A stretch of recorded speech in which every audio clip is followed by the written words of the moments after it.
Hello friends, कैसे हैं आप सब। Welcome to easy path education. मैं Shivani Chauhan, research scholar from MDU Rohtak. आज हम बात करेंगे जो हमारे एनटीए ने जो नोटिफिकेशन आउट किया है, किसके लिए, एनसीईटी के लिए, that is national common entrance test के लिए नोटिफिकेशन आउट हो चुके हैं। बहुत ही जल्दी हो चुके हैं, इतना तो एक्सपेक्टेड भी नहीं था, उससे पहले ही एनटीए ने ये फॉर्म आउट कर दिए हैं। आप इसके तहत 4 year integrated education teacher education program में एडमिशन ले सकते हैं by qualifying your NCET that is national common entrance test. अपना क्वालिफाई करके आप इस एग्जाम में या फिर इस कोर्स में अपना एडमिशन ले सकते हैं।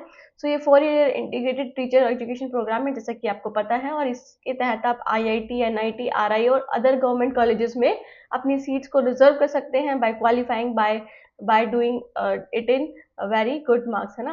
अगर आप बहुत अच्छे मार्क्स स्कोर करोगे तो आप इसमें एडमिशन ले सकते हैं जो बड़े टॉप कॉलेजेस हैं उसमें। एनटीए ये जो एग्ज़ाम है वो कंडक्ट कराती है 178 सिटीज़ में, जिसके बारे में आप एनेक्सर 1 में जाके देख सकते हैं। मैं इस डॉक्यूमेंट को अपने डिस्क्रिप्शन बॉक्स में लिंक कर दूंगी, इसका जो पीडीएफ होगा, तो आप वहाँ से सर्च करके देख सकते हैं, या फिर आपको एनसीटी की वेबसाइट पे भी या फिर एनटीए की वेबसाइट पे भी ये मिल जाएगी इसकी नोटिफिकेशन। ऑनलाइन सब एप्लीकेशन फॉर्म है वो 20 फेब से, मतलब कल से स्टार्ट हो चुके थे, 16 मार्च तक भरे जाएंगे 11:30 तक। अगर आप फीस की देखें तो वो भी आप 16 मार्च तक ही फिल करा सकते हैं, बट टाइमिंग रहेगा 11:50 तक आप उसे सबमिट करा सकते हैं अपनी फीस को, अगर कोई दिक्कत है ना। तो उसके बाद है कि आप करेक्शंस, अगर आपके फॉर्म में कुछ करेक्शन होंगी, है ना, कुछ गलतियां होंगी, तो आप उसको करेक्ट करा सकते हो 18 मार्च से लेके 19 मार्च तक। आपका जो अनाउंसमेंट है सिटी की वो 2025 अप्रैल में फर्स्ट वीक में हो जाएगी, और आपका जो एग्ज़ाम होगा वो 29 अप्रैल को कंडक्ट करा जाएगा, 29 अप्रैल 2025 को। आप इसकी तैयारी करने लग जाइए, है ना। डू प्रिपरेशन फॉर दिस, है ना। इसके लिए आप प्रिपेयर करने लग जाइए। अगर आपको सिलेबस के बारे में नहीं पता है कि क्या सिलेबस आएगा, तो उसके लिए आप क्या कर सकते हो, उसके लिए आप ये सिलेबस देख सकते हो, है ना। इससे इस परफॉर्मा से ये जो नोटिफिकेशन आया, इसमें आपका सिलेबस दिया हुआ है। टोटल इसमें 7 सब्जेक्ट्स को इंक्लूड किया गया है। 7 सब्जेक्ट आएंगे, 2 आपके लैंग्वेज के आएंगे जो आप चूज करोगे अपने हिसाब से, है ना। 2 डिफरेंट लैंग्वेज आप चूज करोगे, लैंग्वेज 1 और 2, 38 डिफरेंट लैंग्वेजेस में, जिसके बारे में भी आपको इस नोटिफिकेशन में दिया हुआ है नीचे। ओके।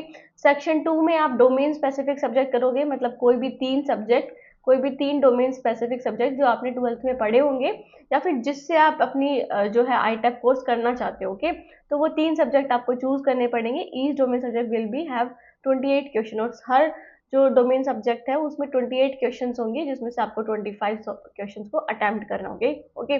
सेक्शन 3 में जनरल टेस्ट आएगा, जो सबके लिए कंपलसरी है, सबके लिए सेम ही आएगा। उसमें भी 28 क्वेश्चन होंगे, 25 आपको अटेम्प्ट करने। After that is the last one is the teaching aptitude. देखो, एक ये, 2 ये हो गए, ये 3 हो गए, 2 ये सब्जेक्ट्स हो गए, 3 सब्जेक्ट्स ये हो गए, 1 ये और 1 ये, तो टोटल 3 to 5 और 7, तो 7 सब्जेक्ट्स हैं आपके, ठीक है। तो इसके बारे में देख लीजिएगा, टोटल आपके 181 क्वेश्चंस आएंगे, है ना। 181 क्वेश्चंस आएंगे टोटल आपके, उसमें से आपको 160 अटेम्प्ट करने हैं जो कंपलसरी हैं। ओके। तो ऐसे है, और ये जो एग्ज़ाम होगा वो ऑनलाइन पैटर्न में होगा, मतलब सीबीटी मोड में होगा। आपको सीबीटी मतलब कंप्यूटर बेस्ड टेस्ट है, आपको कंप्यूटर की स्क्रीन पे अपने क्वेश्चंस को देखना है और सॉल्व करना है, ठीक है। और अगर हम बात करें जो टेस्ट पैटर्न है, टेस्ट पैटर्न की, तो ऑब्जेक्टिव टाइप होगा, मतलब मल्टीपल चॉइस क्वेश्चंस आएंगे। जो मीडियम रहेगा वो 13 लैंग्वेजेस में रहेगा। 13 लैंग्वेजेस में आप अटैम्प्ट कर सकते हो अपना क्वेश्चन पेपर, जिस भी लैंग्वेज जो आपकी रीजनल लैंग्वेज है उसमें। ओके। जिसमें से बंगाली, इंग्लिश, गुजराती, हिंदी, कन्नड़, मलयालम, ये सारी लैंग्वेज आ जाती हैं। और लैंग्वेज टेस्ट कैसे होगा, आपकी रीडिंग कॉम्प्रीहेंशन आएगा, मतलब उसमें जो आपका लैंग्वेज का पेपर होगा उसमें रीडिंग कॉम्प्रीहेंशन आएगा, जिस लैंग्वेज को आप चूज करोगे। लिटरेरी एप्टीट्यूड आएगा कि आपको कितनी नॉलेज है साहित्य की, है ना। और वोकैबुलरी के बारे में, ग्रामर वगैरह के बारे में आ जाएगा। ओके। उसके बाद अगर हम डोमेन सब्जेक्ट की बात करें, तो ये 12th का सिलेबस जो है आपका, फॉर एग्जाम्पल आपने 12th में पीसीएम ले रखी है और आप वही उसी से अपनी इंटीग्रेटेड कोर्स कर सकते हो, करना चाहते हो, तो आपको वो 12th तक का, क्या 12th का जो सिलेबस है वही पढ़ना होगा, जिसमें से आपके क्वेश्चंस आएंगे। ओके, है ना। तो ठीक है। जनरल टेस्ट में आपको देखो जनरल नॉलेज, करंट अफेयर, ये सारी चीजें देखने को मिलेंगी, न्यूमेरिकल एबिलिटी, रीजनिंग वगैरह।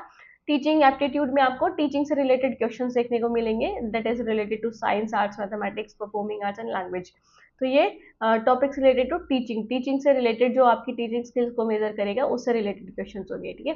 और रजिस्ट्रेशन आप इस वाली वेबसाइट से करा सकते हो, दैट इज HTTPS, है ना, हैश और एग्जाम्स, ये यहाँ पे आपको मिल जाएगी आपकी नोटिफिकेशन में, nta.ac.in, ओके, हैश स्लैश और NCET, ओके, फिर स्लैश। तो ये आपका जो है वो एक तरह से आप बोल सकते हो लिंक है, जिससे आप अपना नोटिफिकेशन या फिर आप बोल सकते हो आप अपना रजिस्ट्रेशन कर सकते हो।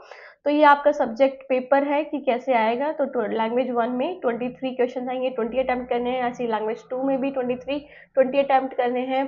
टीचिंग एप्टीट्यूड में भी 23 क्वेश्चन आएंगे, 20 अटैम्प्ट करने हैं। जनरल टेस्ट में 28 क्वेश्चन आएंगे, जिसमें से आपको 25 अटैम्प्ट करने हैं। डोमेन स्पेसिफिक सब्जेक्ट 1 में जो आप चूज करोगे, फॉर एग्जांपल यहाँ पे आपने इकोनॉमिक्स कर लिया तो इकोनॉमिक्स में 25, 28 में से 25 करने हैं। दूसरा आपने बिजनेस स्टडीज कर लिया तो 28 में से 25 करने हैं। थर्ड अगर आपने अकाउंटेंसी कर लिया तो 28 में से 25 करें। तो टोटल 181 क्वेश्चन है, जिसमें से आपको 160 अटैम्प्ट करने हैं। सो ये है आपका नोटिफिकेशन। बाकी आपकी चीज़ें जो हैं, जो आप देख सकते हो कि आप अपने कुछ ऐसे जो कॉलेजेस दिए हुए हैं आपको एनेक्सर 3 में, एनेक्सर 3 में आप नोटिफिकेशन देखोगे पूरा, तो उसमें एनेक्सर 3 में आपको ये दिए हुए हैं कि आप IIT, NIT और RE जो भी आपके पास है, या फिर जिसमें आप टॉप कॉलेज में एडमिशन लेना चाहते हो, टॉप यूनिवर्सिटीज़ में, तो आप इसके तहत ले सकते हो और अपना टीचिंग करियर का सपना पूरा कर सकते हो। और सबसे बड़ी बात, 12th के बाद ये कराया गया, इसका मेन एम क्या है कि ताकि आप अपने टीचिंग को profession as a profession choose करो, ना कि एक ऑप्शन, है ना। ऑप्शन की तरह चूज ना करके आप प्रोफेशन की तरह चूज करो इसे। आप इसे अपना करियर बनाओ टीचिंग को, है ना, ताकि आप ज़्यादा और भी बच्चों का भविष्य सुधार सके अपने साथ, है ना। तो ये इसका मेन एम है, एक तरह से आप बोल सकते हो। बहुत अच्छा कोर्स है। अभी तक 2 बैच जो है वो चल रहे हैं, काफ़ी अच्छा रिजल्ट है उनका, काफ़ी अच्छे से रन कर रहे हैं ये, एज़ कम्पेयर टू जो हमारी नॉर्मल जो पुरानी BA बीएड होती थी या फिर बीएड होती थी, उससे इससे उससे अगर हम कंपेयर करें तो काफ़ी अच्छा रिजल्ट देखने को मिल रहा है इन 2 बैचेस के ज़रिए, ओके। तो आप इससे एनरोल कर सकते हैं, जो आपको दी हुई है वेबसाइट, दैट इज NTA की वेबसाइट, या फिर आप NCET की वेबसाइट पे जाके इसको कर सकते हैं, रजिस्ट्रेशन कर सकते हैं। अपना मौका ना गवाइएगा। 16 मार्च से पहले, 16 मार्च से पहले आप इस फॉर्म को फिल कर दीजिएगा, ओके। सो स्टूडेंट्स, ये थी वीडियो। और अगर आपको टीचिंग एप्टीट्यूड से रिलेटेड अगर आपको चाहिए कि मैं यहाँ पे अपने चैनल पे कराऊँ, है ना, टीचिंग एप्टीट्यूड से रिलेटेड सिलेबस, तो आप कमेंट सेक्शन में कमेंट करके बता सकते हैं, डू कमेंट। बाकी अगर आप जब एनरोल हो जाएंगे इसमें, तो आप ITEP से रिलेटेड जो सिलेबस है आपका, जो आपका सिलेबस होगा BA बीएड या फिर BCom बीएड का, वो आप देख सकते हैं मेरे चैनल के थ्रू। सो चैनल को सब्सक्राइब करना ना भूलिएगा और लाइक भी कर दीजिएगा वीडियो को, वीडियो पसंद आई हो तो, और चैनल को भी सब्सक्राइब करिएगा। Thank you so much. Okay, bye, take care.